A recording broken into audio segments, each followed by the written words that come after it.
Et voilà, l'invité est déjà avec nous sur ce plateau. Comme annoncé, c'est une femme. Oui, c'est toujours un plaisir, un honneur de recevoir sur son plateau une femme. Nous voulons qu'elle soit nombreuse dans tous les domaines où elles émergent. Mamissa Batangou. Bonjour. Bonjour, monsieur Fabien. Nous sommes en direct. C'est un honneur de vous avoir sur ce plateau. Vous êtes médecin, donc un diplômé en médecine de l'université de Kinshasa, le Vaniam, et vous êtes certifié également en génétique. Et vous êtes chercheur au centre de recherche pharmaceutique ou pharmacologique? Pharmaceutique de l'Ouosi. Pharmaceutique de l'Ouosi. L'Ouosi au Congo central, c'est à côté de Kinshasa ici. Vous voyez sur ces tables, dans la Covid, validé. On peut maintenant, justement, le prendre. Vous avez reçu le quitus. D'abord, la première réaction, c'est purement congolais, des solutions congolaises aux problèmes du monde. Quelle a été votre réaction après avoir suivi, après avoir eu ce quitus? Nous avons trouvé une satisfaction pleine parce que dans les démarches requises pour la reconnaissance d'un médicament, en partant des protocoles et tout ce qu'on peut avoir, c'est la fin qui justifie les moyens. C'est-à-dire que pharmacologiquement, le produit s'est défendu comme il le fallait et il y a eu des consciences tranquilles.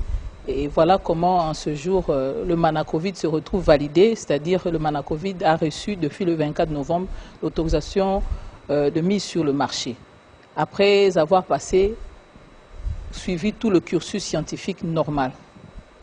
D'accord, alors ce matin on parlait de votre père, Batangou.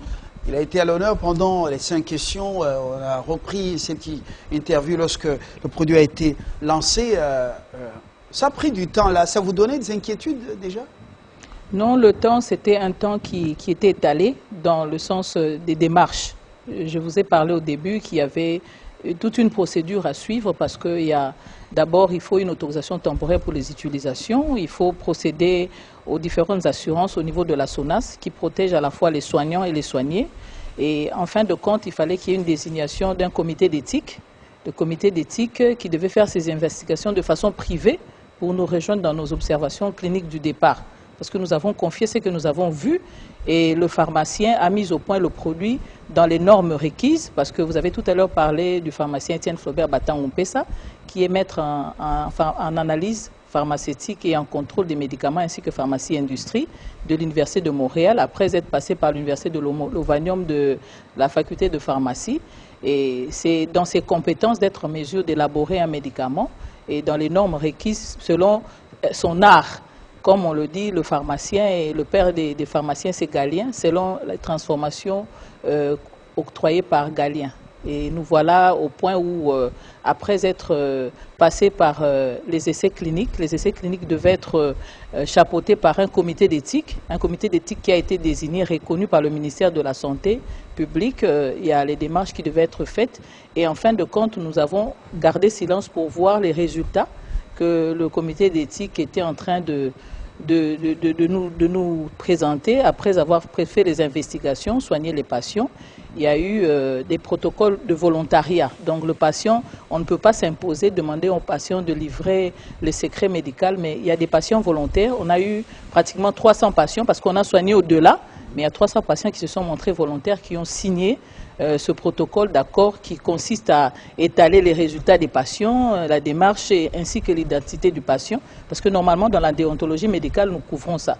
Mais en rapport avec les essais cliniques, cela peut être livré, c'est notoire, pour plus de fiabilité sur le plan éthique, et nous voici avec des résultats concluants, nous en sommes fiers. Et nous remercions également tous ceux qui ont participé, de loin ou de près, parce que quand vous dites cette attente, on n'était pas seul à attendre, c'est tout le monde qui attendait. Il y a certains qui avaient perdu même espoir, qui croyaient que c'était... on a entendu dire des fake news et tout ça, mais pendant ce temps, on travaillait. Parce qu'avant le Manacovid, il y a eu le Manadiar et le Manalaria aussi. Donc c'est un centre de recherche qui existe il y a 40 ans déjà. 40 ans de recherche dans notre pays avec justement un impact aussi en dehors de nos frontières, surtout concernant le traitement du palu. Nous revenons à Mana-Covid. Quelle est la particularité? Nous ne parlons pas d'autres protocoles qui attendent aussi les cutus, mais quelle est la particularité par rapport à la chloroquine qui a des effets secondaires pas très bien quand même, beaucoup d'inquiétudes. Il y a des patients qui se plaignent. Alors, quelle est la particularité de Mana-Covid? C'est une question qui me tient à conduire à systématiser au fait la réponse que vous attendez. Je prendrai quelques brèches. En parlant de la particularité de Mana-Covid par rapport au chloroquine, scientifiquement parlant, pour ce qui est du mécanisme d'action, le Mana-Covid a des récepteurs différents de ceux de la chloroquine. Donc, ce sont des récepteurs qui permettent au fait de bloquer l'entrée du virus pour ne pas permettre au virus de continuer son cycle viral. Donc, le virus est appelé à ne pas accéder à la cellule hôte et il y a la quercétine et certains éléments qui détruisent également la membrane virale. Et pour ce qui est de la particularité du point de vue thérapeutique, le Mana-Covid est un antigrippal. Donc, il y a plusieurs affections grippales fébriles qui peuvent agir, c'est-à-dire des infections causées par la grippe et certains virus. C'est un antiviral parce que dans le mécanisme d'action où certains éléments peuvent être révélés, c'est à la fois un antioxydant, ce qui n'est pas le cas pour la chloroquine. C'est un antiviral, c'est aussi un antibactérien et ça booste l'immunité. Ça booste l'immunité contre et c'est un antitussif aussi contre la toux, contre la fièvre, contre l'action virale. Et ça a des mécanismes avec des sites d'action différents par rapport à la chloroquine. La chloroquine qui fait subir des mutations génétiques qui ont été prouvées il y a des années, c'était même retiré du marché. Bon, entre parenthèses, je n'entre pas dans les détails, vous êtes mieux placés et les consciences tranquilles sont en train d'analyser.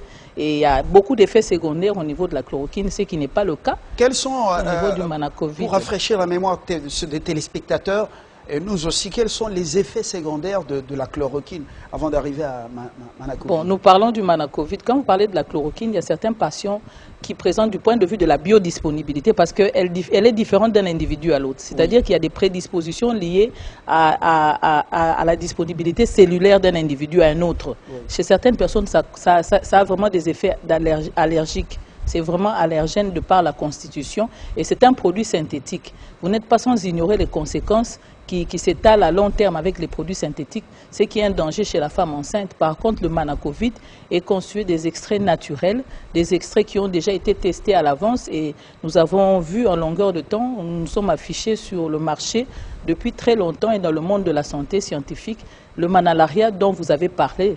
Le Manalaria ne produit pas des effets tératogènes chez la femme enceinte. Ça n'a aucun impact sur l'embryogenèse, donc ça ne détruit pas, ça ne constitue pas un danger dans la formation des organes de l'embryon au sein de la maman.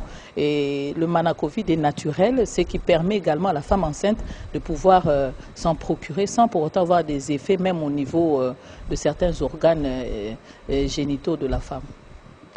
Alors, chez certains patients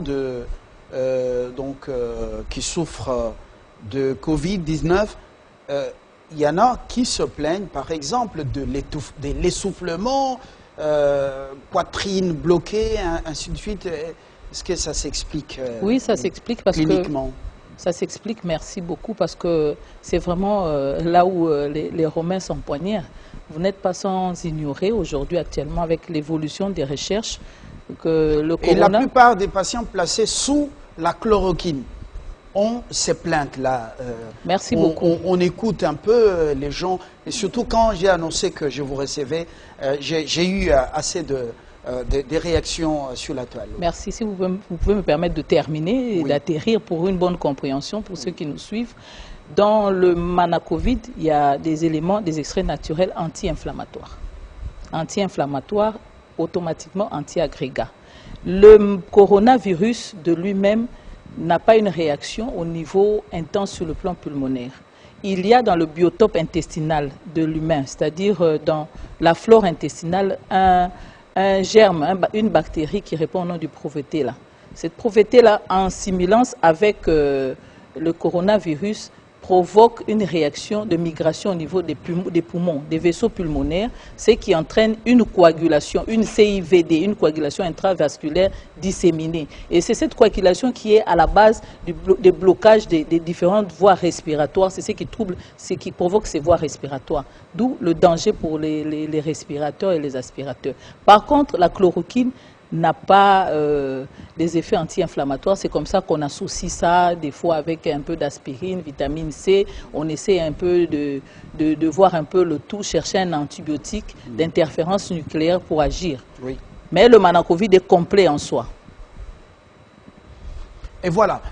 Maintenant, vous dites, ce matin, quand on parlait avec notre reporter qui était à la cérémonie de lancement de produits, il leur a été remis un produit et quelqu'un de l'équipe de reporters a essayé. Évidemment, il disait je dois prendre par prévention, et quand il a pris, il a eu problème d'une petite diarrhée. Est-ce que c'est parmi les effets? Ça dépend de ce qu'il avait dans son biotope intestinal, parce que nous avons dit que le Manacovid a un pouvoir antibactérien très large, et quand il y a la présence des lévures, ça pourrait s'expliquer aussi. Donc on peut faire une diarrhée de convenance, c'est-à-dire une diarrhée pour laquelle on a une attitude expectative. C'est une diarrhée salvatrice au fait d'évacuation, c'est fort possible, mais parmi les effets, comme on pourrait le dire, les effets non désirés pour le Manacovid, qui est un avantage aussi pour le patient, c'est stimuler l'appétit. Donc l'appétit devient très intense. Ça dépend aussi de ce qu'il a pris. Est-ce qu'il n'a pas associé avec certains aliments qui ont accéléré le tractus digestif intestinal? Alors, comment se présente la cure? Bon, je ne suis pas du domaine, mais prescription médicale pour un patient déjà exposé à cette situation, qu'est-ce qu'il doit prendre en termes de la portion curative? À titre curatif, il faudrait voir les symptômes que le patient présente. Nous allons au maximum juste à 3 cuillerées, 3 fois par jour. 3 fois 3 cuillerées par jour. Matin, midi, soir. Ça, c'est pour les cas où il y a des symptômes de façon extrême qui ont présenté en finition la pathologie en termes terminal aussi. Mais dans le cadre préventif, personnellement, moi, je suis toujours en contact avec les patients qui sont atteints et je dois vous l'avouer, nous sommes aussi formidablement épatés de voir les effets plus ou moins prolongés, pour ne pas parler de vaccins. Les éléments qui se trouvent dans le Manacovid permettent de ne plus faire l'infection à long terme. Parce que le facteur qui rend de façon notoire le terrain plus dangereux chez le Provété, là, qui est facilement combattu, qui disparaît avec le Manacovid, qui avait ses effets antibactériens très larges. Donc c'est déjà un élément qui écarte, qui met à l'abri les patients pour éviter les troubles respiratoires. Et au moindre contact, parce que vous pouvez encore être réinfecté, mais le problème, l'avantage, c'est que vous n'allez plus présenter des symptômes très graves avec le Manacovid. Je pense que je vous ai suffisamment répondu, ou si vous avez certaines inquiétudes, je suis... Alors, 2 fois par jour ou 3 fois, en combien de jours? Ça, c'est à titre curatif. À titre préventif, on peut prendre une grosse cuillerée à soupe matin-soir. 2 jours, ça suffit. Et moi, pour essayer d'enfreindre l'incubation à 14 jours, je me suis fixé un calendrier, le 10 du mois, le 20 et le 30, je prends une cuillerée à soupe matin, une cuillerée à soupe le soir, et même quand je suis en contact avec les patients, je suis à l'abri.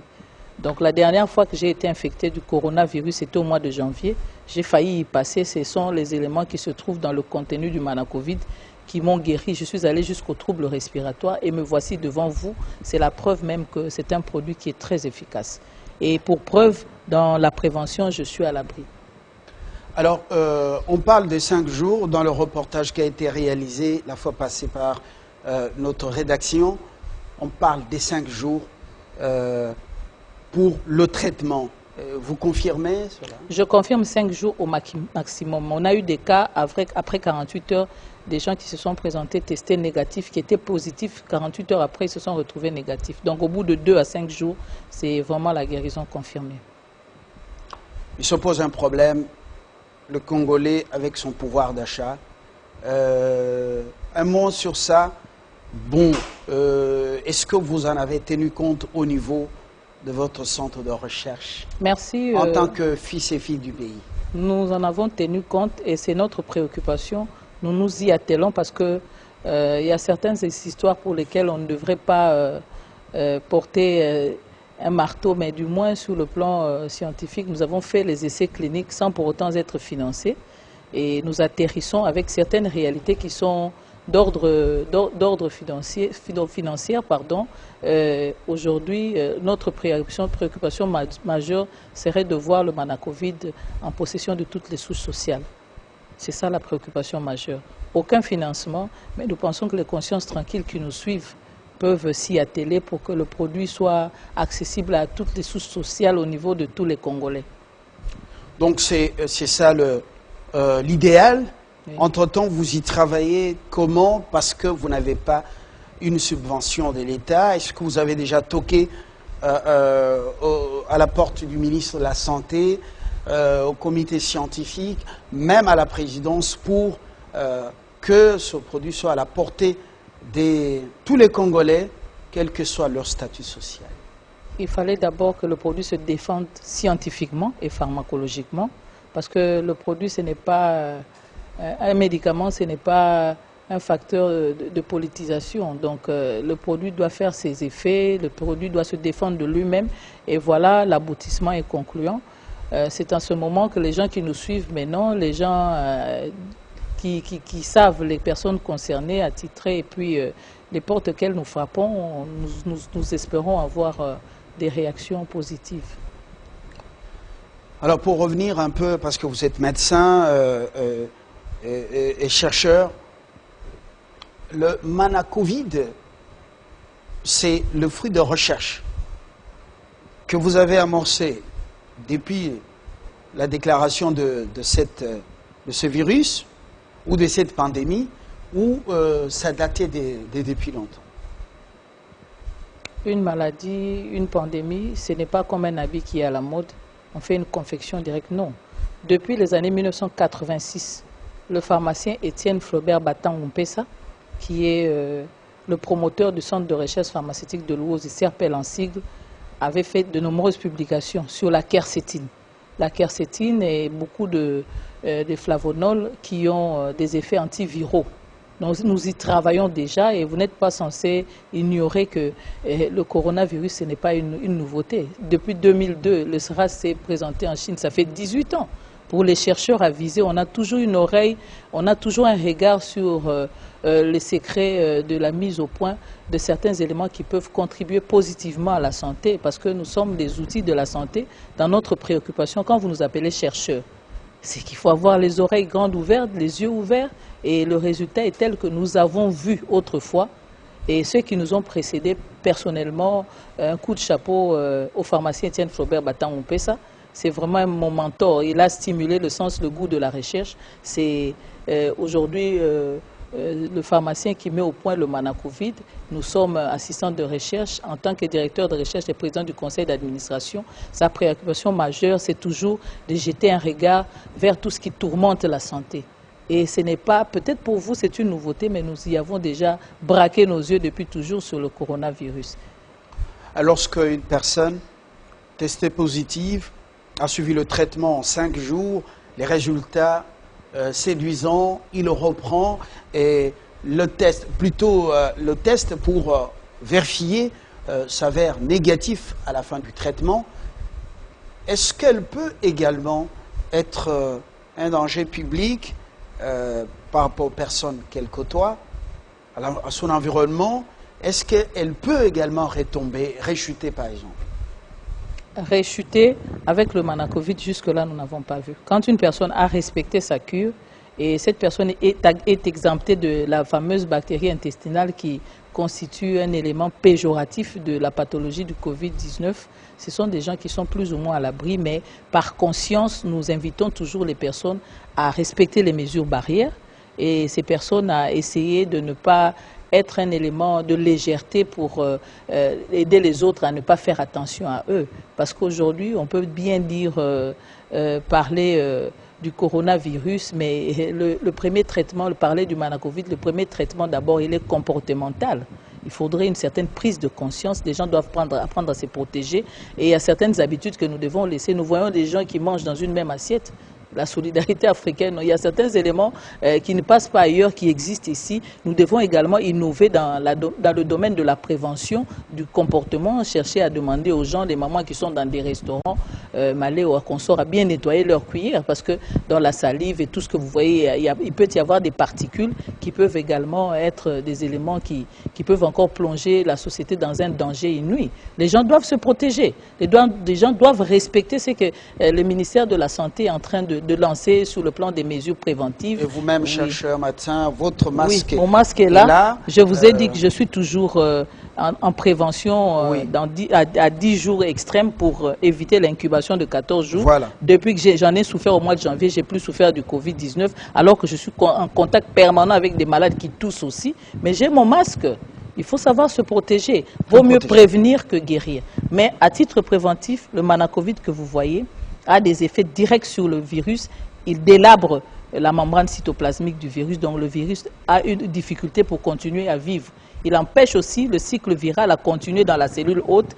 Donc, nous avons l'effet préventif et curatif sur le plan du mécanisme d'action. Pour ce qui est du contenu, nous avons parlé des effets antioxydants, anti-inflammatoires, antiviraux, antibactériens. Dans les effets antioxydants, ça booste l'immunité. Et il y a certaines substances qui captent les substances toxiques. Ça peut être un antipoison aussi.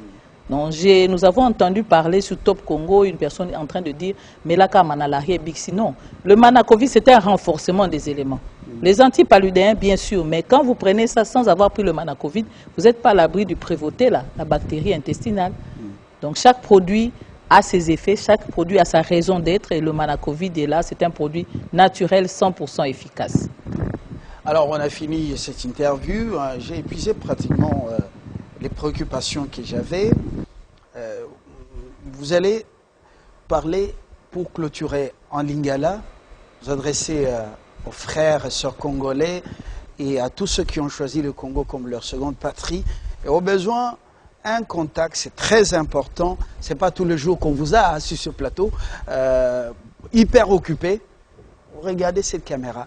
Un message en lingala. En tout cas, Balandi Télé 50, Natango Bozo de Landa Biso, Tosengi Biso, Bino Yambo, merci Mingi, pour Botiki Mignon, So Bozo Rolanda. En tout cas, Foboye Bako, Komitia Mutu, que Corona Ezali. Ezali sekite, pour Batumsu, Tozomona, Bazoko, sa maladie, Ezali sekite, Ngana Belagi, Ngana Kufa na janvier. Qui si Ezali, Manacovid, mais Bazoke Bisabino Nano. Et l'eau, Liboso, pour maladie, et l'ongwa malamu, il faut qu'on m'y batte là. Zala na masque na yo po batumsu tozoyoka non masque wana tokosana ngo lokote bo mi batela boye bako milengela koliaka na ba groupe wana baso yezo kita eloko tango ozoye bako sala kosokola maboko na yo komi batela koye bako tia distance et kozala eloko malamu. En tout cas mboka na biso ezanda mboka kopambwa nzamba za bolingo totondi ka na ba minerete totondi pe na batamayele totondi lisusu na ba ressources floristiques donc matiti ya ndenge na ndenge parce que Manacovid bozo mona Congo ekoki ko produire ndenge pharmacien Etienne Flaubert batango pe sa maître en sciences pharmaceutiques alobaki o asala manadiar manalaria alobi tozana bomengo na matiti na biso ebele tokoko ko bimisa ba tonne na ba tonne ya ba biloko ekoko sa Manacovid pesa richesse pour na ba congolais en tout cas na kumisi nzambe naza fier d'être congolaise, naza fier, naza nesengo, toza nesengo mboka na biso, tolo tato la makambo kitoko po na mboka na biso, eza mboka kopambwama. En tout cas, merci mingi na bino, merci pe na équipe mobimba ndenge boza na sepeli makasi. Merci docteur. Alors, vous comprenez, médecin formé à l'université de Kinshasa, également certifié en génétique, il est chercheur à ce grand centre d'un Congolais, le centre de recherche pharmaceutique de l'UOSI dans le Congo central. Manacovid est là, c'est la solution congolaise à cette pandémie. Vous avez compris, avec beaucoup de clarté, nous avons besoin de la vie et de faire beaucoup de choses pour le Congo. Et voilà. On ne fait pas la publicité pour le médicament, nous nous abstenons de le faire. Voilà. Un contact, parce que je ne veux pas que les gens me dérangent. Mon contact, c'est le 089 99 99 312. 089 99 99 312. De préférence, faites un message. Au cas où vous ratez l'appel, on pourra vous rejoindre pour vos préoccupations. Mais nous sommes très ravis. Et il y a un aspect que vous avez souligné pour dire que le Manacovid est là, on ne fait pas la publicité d'un médicament. Nous ne venons pas faire la publicité, nous venons informer la population que le Manacovid a déjà son autorisation de mise sur le marché sur votre invitation. C'est moi qui vous ai invité. C'était laborieux avec un programme aussi très full. Merci d'avoir accepté de venir ce matin. Je vous en prie. C'est Télé 50 qui vous a invité. Nous en sommes fiers parce que de nombreux téléspectateurs suivent ces médias et ils doivent avoir de l'édification ce matin. Tout est dit. Je tenais à vous remercier, à remercier toute l'équipe de Télé 50. Merci beaucoup. Alors, merci. Nous avons fini avec l'invité de ce matin, Mamissa Batangou. Elle est diplômée en médecine, et certifiée en génétique. Elle est chercheur au centre de recherche pharmaceutique de Luozi dans le Congo central. Elle est la fille du chercheur Batangou que vous avez suivi ce matin, qui était aussi victime, donc frappée par Covid et qui est en bonne santé, elle aussi. Très bonne journée, beaucoup d'espoir, beaucoup de vigueur. C'est encore possible. Au revoir.